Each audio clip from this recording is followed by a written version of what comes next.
In Japan, aging is not something to fear, it's something to master. For generations, elders there have lived not just long, but well, waking each morning with calm energy, walking upright, and smiling through decades most of the world calls old age. Their secret isn't found in medicine or miracles. It lies in what they do each night just before sleep. They call them the 5-night moves. Gentle, mindful motions done in silence, lasting only a few minutes. These movements ease the joints, calm the breath, and signal the body to rest without pain. For the Japanese elders, this ritual isn't about fitness, it's about respect. Respect for the body that carried them through another day. Modern science now supports what these elders always knew. When the body moves softly before rest, the muscles release tension. Blood flows freely and pain fades naturally. But beneath the science lies something deeper, a philosophy of harmony between body and mind. One man who embodied this wisdom was Dr. Shigeaki Hinohara, Japan's most celebrated longevity doctor, who lived past 100. Tonight, we explore his philosophy on these nightly movements and why they might just change how we age. Welcome to the Human Longevity Podcast. I'm your host, John, and tonight we have the honor of learning from the timeless wisdom of Dr. Shigeaki Hinohara, whose life continues to inspire millions around the world. Dr. Hinohara, you lived a remarkably long and active life.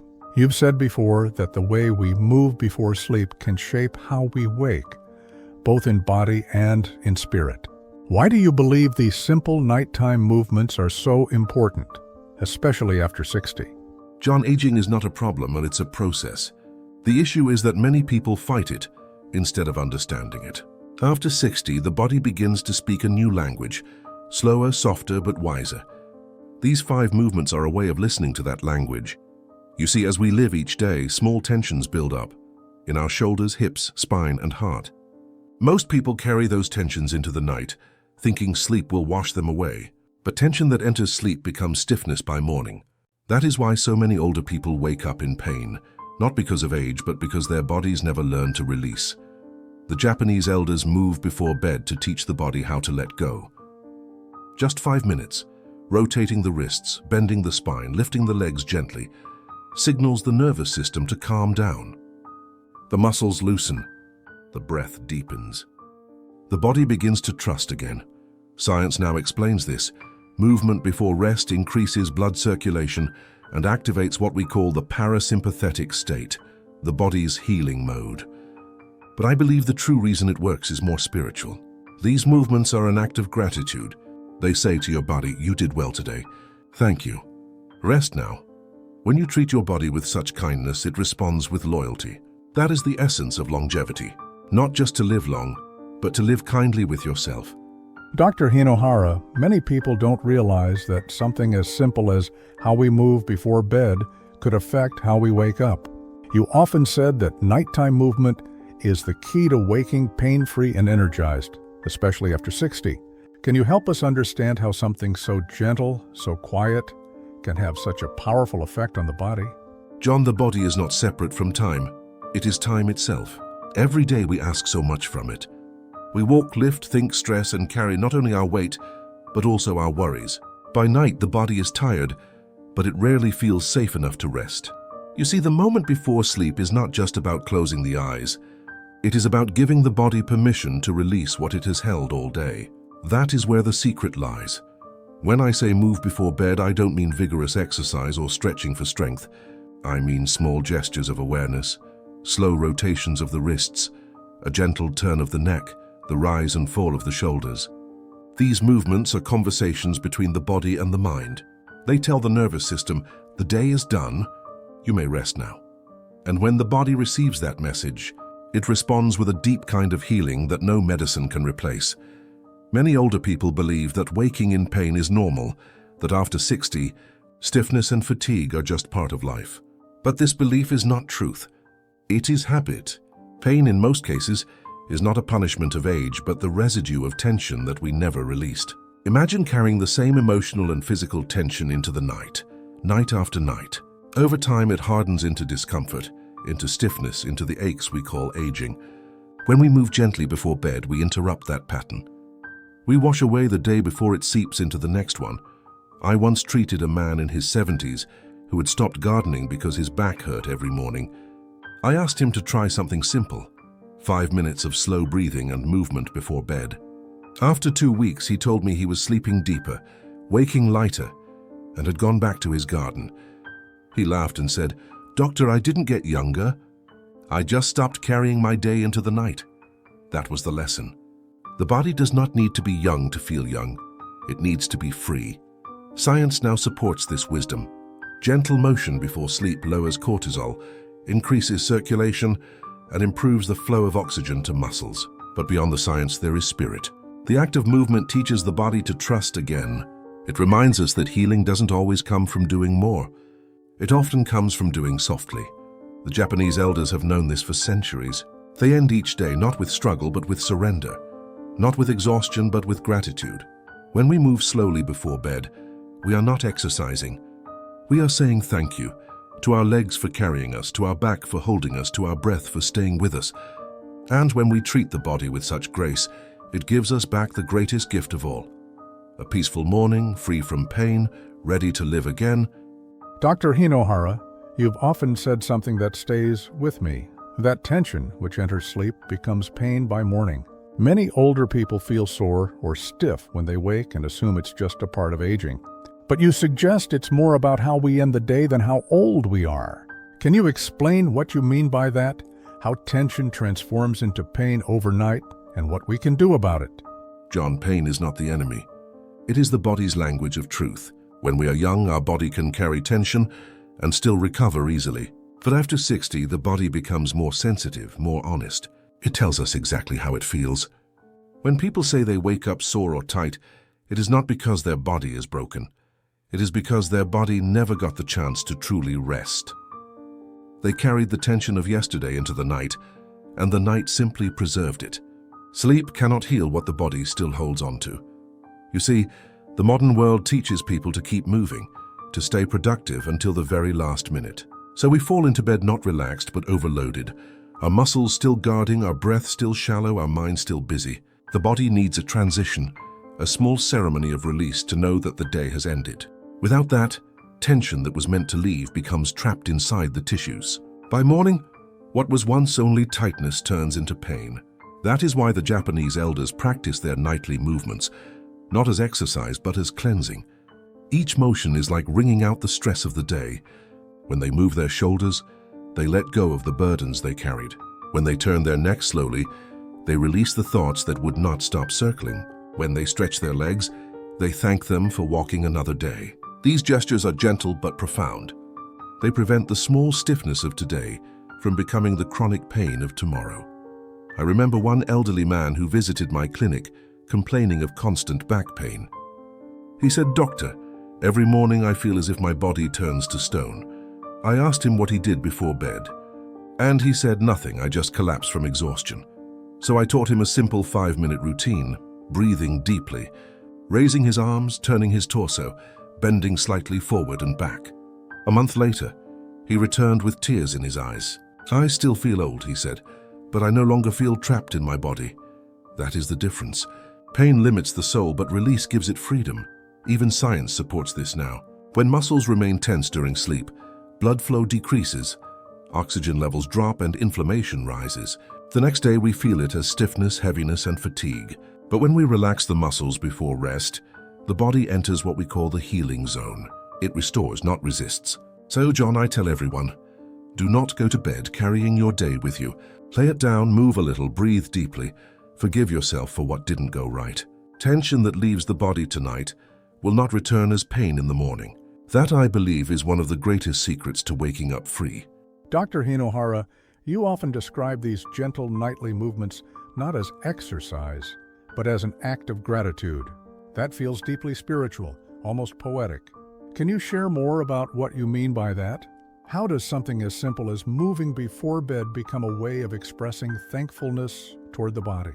John, gratitude is one of the most healing medicines known to humanity, but it is often misunderstood. People think gratitude lives only in the mind, that it's something we think about or say out loud. But the truest form of gratitude is lived through the body. Every breath, every movement, every moment of care we give to ourselves is a physical prayer of thankfulness. When I speak of nightly movement as gratitude, I mean this. It is the body's way of acknowledging its own endurance, its silent labor, its service through the years. Most people spend their days demanding from the body. They rush, strain, push, and rarely pause to appreciate how much the body has done just to keep them alive. The heart beats over 100,000 times a day. The lungs breathe in and out without instruction. The joints bend and stretch so we can walk, lift, and embrace. Yet at night we simply fall into bed as if none of this deserves thanks. These small bedtime movements, a turn of the shoulders, a slow stretch of the spine, a circle of the wrists, are how we say, "I see you, I thank you, and I will take care of you." There is an old Japanese saying, "The body that is thanked does not fall ill easily." When we treat the body with appreciation rather than frustration, it responds differently.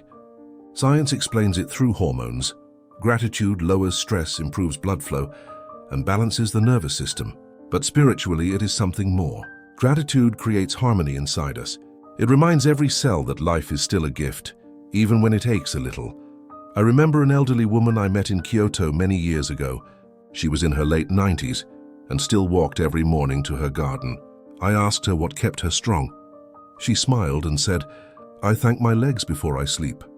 I thought she was joking, but she explained, "They have carried me for nearly a century. They deserve a bow." That night I watched her perform her simple ritual, slow movements, deep breaths, her face calm like water. It was beautiful. She wasn't exercising. She was appreciating. And that, I believe, kept her alive and light. When people move with gratitude before bed, their body releases a different kind of energy, not the push of willpower, but the ease of acceptance. Pain softens, sleep deepens, the heart grows quiet. Gratitude in motion tells the body, "You are loved, you are enough," and the body, relieved at last, rests fully. That is why I say these movements are more than exercise. They are conversation, connection, and thankfulness. For when the body feels appreciated, it no longer fights time, it flows with it. Dr. Hinohara, you've often said that rest is not the same as stillness, and that the body heals through gentle movement, not complete inactivity. That feels very different from how most people think about rest, especially as they grow older. Can you explain what you mean by that? How can movement actually restore energy rather than use it? John, one of the greatest misunderstandings about aging is that rest means doing nothing. When people feel tired or stiff, they think, "I must stop moving," but the truth is, when you stop, the body begins to forget its rhythm. Life itself is motion, the beating of the heart, the flow of blood, the rise and fall of breath. Even in sleep, your body is alive with quiet movement. When we become completely still, when we stop using our muscles, stop stretching our joints, we are slowly teaching the body to become rigid. And rigidity over time is what creates pain, fatigue, and the feeling of aging. In Japan, our elders practice what we call yasuragi no ugoki, the movements of peaceful rest. These are small mindful motions done before sleep or upon waking. They are not exercise in the Western sense. They are conversation with the body. Imagine slowly turning your neck, letting the muscles behind the shoulders release, or softly rolling your ankles so that blood continues to flow freely. These movements are so gentle that they do not consume energy. They generate it. They tell the body, "You are safe to relax, but you are still alive." When I was a young doctor, I worked with many elderly patients who stayed in bed all day because they believed movement would harm them. But after weeks, they lost appetite, became depressed, and even small pains turned severe. Then I asked them to begin small. Just 5 minutes of movement in bed, stretching the arms, flexing the feet, breathing deeply. Slowly, something beautiful happened. Their color returned, their minds sharpened, and they began to smile again. It was as if their inner life had been reignited. You see, motion keeps the inner fire alive. The body, like a river, must flow. If it stagnates, it begins to decay. True rest is not about stopping, it is about balancing. Movement is how the body restores its harmony, clears waste, and renews energy. Even when we lie down, a small turn of the spine, a deep exhale, a soft stretch before sleep tells the body to release what it holds. When you move gently before bed, Your brain receives the message that all systems can reset. It is not exhaustion that leads to good sleep. It is balance. In my own life, even past 90, I never ended a day without small movements before lying down. My body would loosen, my thoughts would quiet, and I would feel a deep peace. It reminded me that as long as I could move, I was still connected to life itself. So I tell my patients, don't let stillness become your habit. Let movement be your way of resting. Because the moment you move with awareness, your body remembers that it is not growing old. It is simply continuing its beautiful dance with life. Dr. Hinohara, you often talk about how peace of mind is the most powerful form of medicine. Many people think of health as something purely physical, the body, the food, the movement. But you've said that no routine can truly work unless the mind is calm. Can you share what that means for those trying to live longer, pain-free lives after 60? John, when people grow older, they often think their body begins to fail first. The knees, the back, the memory. But in truth, it is usually the mind that tires before the body. The body listens to every word the mind whispers. If the mind says, I am old, the body begins to slow. If the mind says, I am tired, the body obeys. So peace of mind is not just emotional comfort, it is biological medicine. A peaceful mind sends gentle healing instructions to every cell. It tells the nervous system to relax, the muscles to soften, the heart to beat evenly. And this state of calm becomes the foundation for longevity. In Japan, many elders live beyond 90 and still rise each morning with purpose. I asked one woman, 102 years old, what kept her so alive. She smiled and said, I sleep with a thankful heart. That answer stayed with me for decades. It reminded me that health is not about perfection. It is about harmony. When you go to bed with gratitude instead of worry, the body enters a deeper state of rest. Your breath slows, inflammation lowers, and your internal rhythm resets. This is why I teach small nightly rituals, not only for the body but for the spirit. Before sleeping, I ask my patients to forgive someone, to remember one small joy from the day, and to breathe out any thoughts that do not serve them. These moments are invisible exercises, but they keep the heart light. You see, stress is a hidden poison. It shortens the breath, tightens the muscles, and keeps the body in a constant state of alarm. But peace is the antidote. It lengthens the breath, softens the pulse, and allows repair to happen naturally. The human body is designed to heal, but it can only do so when the mind allows it. I remember a patient, a man in his 70s who suffered constant pain in his shoulders and neck. Every treatment gave him only short relief. Then I asked him about his life. He spoke about his children, his regrets, and how he worried every night. I told him to release just one worry before bed, one each night, as if dropping small stones from a heavy bag. After 2 weeks, his pain reduced. After a month, it was gone. Not because of medicine, but because his mind learned to let go. So I always say peace is not a reward. It is a choice we make daily. When we choose peace, we tell the body, you are safe now, you can rest. And in that safety, the body repairs itself, pain fades, and we wake up lighter. Longevity is not found in the body alone. It begins in the quiet corners of the mind, where peace lives like a small light that never goes out, guiding us through the night, one calm breath at a time. Dr. Hinohara, what a gift tonight has been. You've reminded us that longevity isn't just about living long, it's about living light, peaceful, and awake to life itself. John, health is not a goal.